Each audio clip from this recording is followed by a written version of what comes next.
Final Fantasy XIV is an MMORPG, and if you're watching this, you probably already knew that. And if you have no idea what I'm talking about, how'd you get here? Hi. Anyway, take a seat, have a drink, because today we'll be serving up some tea. In Final Fantasy XIV, there are 20 combat classes officially. But don't let the propaganda fool you. There's only 19 classes, and Blue Mage is off in the corner eating paste, being told that combat classes include limited jobs to avoid hurting its feelings.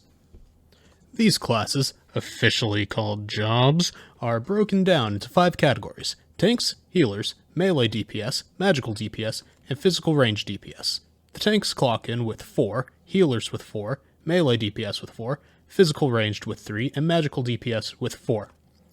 Sorry, Blue Mage, whatever the hell Yoshi-P told you, you're not allowed in real content. Here's some Elmers, here's your chair, go to the corner. This video isn't about you. This video, now that our dues and subscriptions are paid, and we've caught the class up to speed, is about the problem child of the physical range DPS.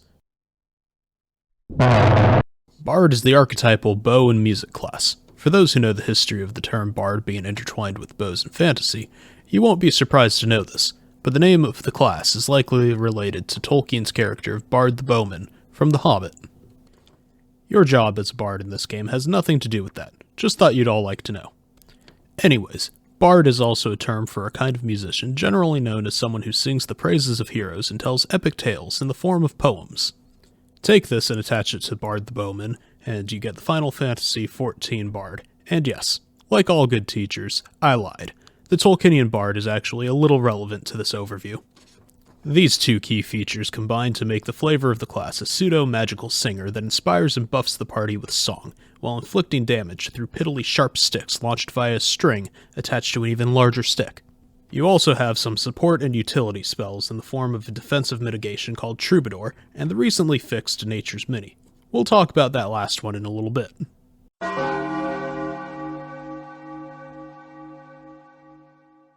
Bard has a bad reputation for being an easy class amongst those that play it casually, and as being a pain in the ass for those that have tried to play it at an optimized endgame level.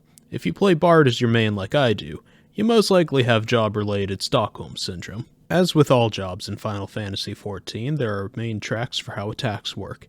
There are global cooldowns and off-global cooldowns from the base class that you play from level 1 to level 30. Then there are more attacks that get added to these as you level.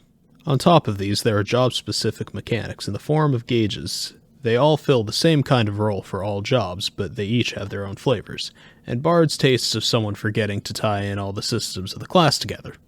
The job gauge can be broken down into 2 components at endgame. You have your song-specific gauge and your apex arrow gauge. Both are affected by the song's proccing, which happens at random with a massive effect on DPS output, as well as happening every 15 seconds, from an OGCD called Imperial Arrow, which you need to cast precisely every 15 seconds, lest you suffer the wrath of bad damage. You also have to deal with songs being cast at a strict 2-11-2 timing, which means you switch your first song and last songs at 2 seconds left on the timer, as the middle song is left with 11 seconds if you want to keep up with the party buff window. This keeps optimal benefits of the songs while building enough apex gauge for 2 blast arrow procs every 2 minutes for the whole of your rotation. Additionally, you need to have an enemy to target to play your songs. Is this sounding like a pain in the ass yet? Because it can and does get worse if we go into full detail of the rotation and proper OGCD management for damage optimization. In the business, we call this foreshadowing. As opposed to most classes, Summoner for example, when a bard dies, they lose their songs and the timer is still going, so you need to do the math to figure out the timing of the songs to keep on track with the party buff window, as well as losing any and all buildup of apex gauge. When a summoner dies, they lose their place in their rotation, but they are able to recover pretty quickly by restarting their rotation with Bahamut and then just clipping the primal rotation until they are back on Bahamut with their Searing Light window. Then there's the issue of dots. While some classes in the game have dots, none of them are as reliant on them as Bard. And as leader of the dots with a whole whopping 2, they heavily impact the damage of a Bard. On top of needing the dots applied, this makes things more difficult when multiple mobs are added into the mix, since there's no way to spread them without having to apply them individually. Now the dots wouldn't be so bad if not for the optimization calling for the refresh of them coming at not 1 second left, but the moment before the icons disappear so you can squeeze out every last drop of damage from them. And these are just the PvE issues. In PvP, Bard is also heavily affected by the dumbest mechanic of all Final Fantasy skill design choices: variable damage scaling based on distance. In the Frontlines game mode, it might not be the biggest issue, but in Crystalline Conflict, where the point is to push the objective, having a class that needs to stay out of the fight as much as possible does a huge disservice to the team. Especially when the Bard is the last man standing and needs to hold just long enough for respawns to happen to push for a potential overtime victory. Being made of papier-mâché and hitting with all the force of a wet noodle doesn't really do much to make Bard a team player, not to mention the underwhelming nature of the PvP limit break. While it certainly fits the class theme, the range on it makes it feel bad. The fact that it's static makes it terrible.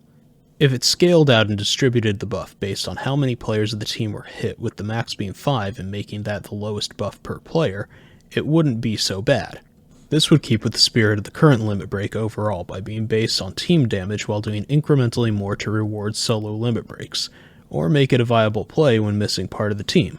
This would make Bard's limit break feel worth something. Currently, it just feels like the most useless limit break in all the PvP game mode.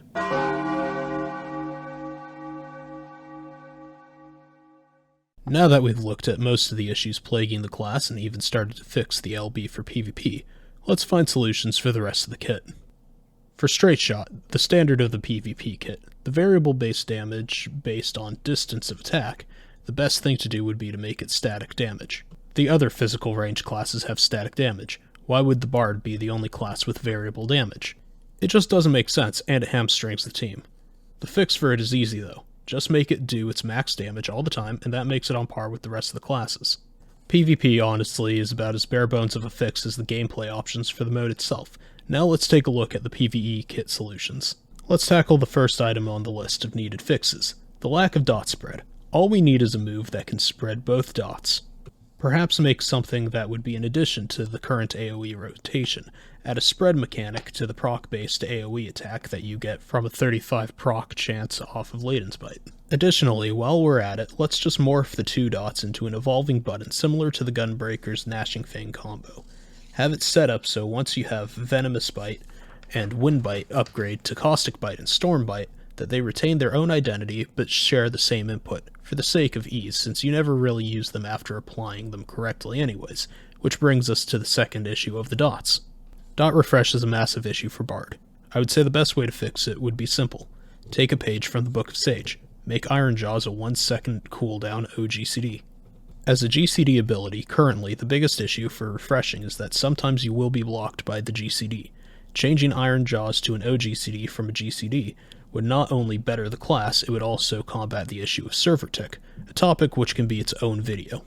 If anyone has an issue about it having damage in its current form when changing the move to an OGCD, just remove the damage and distribute it through the dot ticks to account for the lost potency from removing the damage of Iron Jaws to balance it all out again. Continuing on the issue of dots for Bard, there's also the issue of song procs.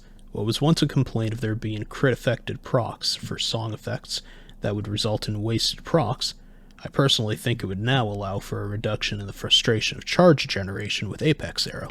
Whereas most DPS classes have an instant charge generation ability, the Bard is mysteriously lacking one. To revert to the older version of proc generation, it would also allow for dots to feel more effective than just being a chore to apply. This doubles as a solution to the issue of songs from a charge generation standpoint. Another solution to the problem of Bard songs would be to make them function more like they were in Stormblood, where the songs were more functional as abilities and buffs rather than making them flat damage increases with a minor buff added onto them. This would in essence allow Bard DPS to not be so heavily tethered to simply not dying for the sake of avoiding the death debuff, and the larger reason of having to actively figure out when you can hit the next song to stay in your rotation window to keep optimal DPS. Instead, allowing for a more fluid form of gameplay, making song rotation only matter for DPS in the sense of proc effects and when specific buffs are needed most, like playing Mage's Ballad back when it would matter to replenish mana for healers and casters. Again, for this to work, there would be a need to remove the damage reliance of songs in the case of 2 of the 3 songs having damage effects procced. Instead of having that be the case, either give all 3 of them damaging effects, or distribute the damage for what the effects currently do, throughout the rest of the Bard kit, and allow the songs to be used more as a utility tool. Speaking of, credit where credit is due. Nature's Mini was recently changed from a very situational one-person buff to healing, to a party-wide healing potency increase. This not only makes the spell viable, but useful and even desired by healers in some portions of the raid fights. Now we just need a rework of the Warden's Paeon. Perhaps treat it like Mini, and give it an AoE cleanse if it's going to keep the 30-second cooldown. Healers have a cleanse called Asuna that does the same thing and cleanses one player at a time, like the current Paeon, but it's on a 1-second cast, and it's spammable. This is a minor gripe since there are limited uses for cleanses in content in general, but it would be nice for the button to feel like it wasn't wasted. Same thing could be said with slows and binds being no longer relevant, and interrupts being mostly forgotten. It would just be nice to see these mechanics be relevant for the sake of the skills being there, otherwise they might as well just be pruned. With all that being said, I think we have had a pretty decent look into the issues of Bard and how to fix the class for it to feel more cohesive in the current state of the game, and I hope you learned a thing or two. Now if you'll excuse me, I have to stop the blue mages from sticking paper clips into the electrical sockets. If you liked this video, leave a like, comment, and if you really liked it, subscribe and check out my links. I do other forms of content just as incompetently as this, and would love to have your support while being perplexed as to why you're actually giving it. There will probably be another video here at some point, but don't even ask me when. I have no idea what it will be about, or when it will be. Well, I guess I don't have to worry about the blue mages anymore. Just need to put out a fire, which honestly will be easier. Have a nice day.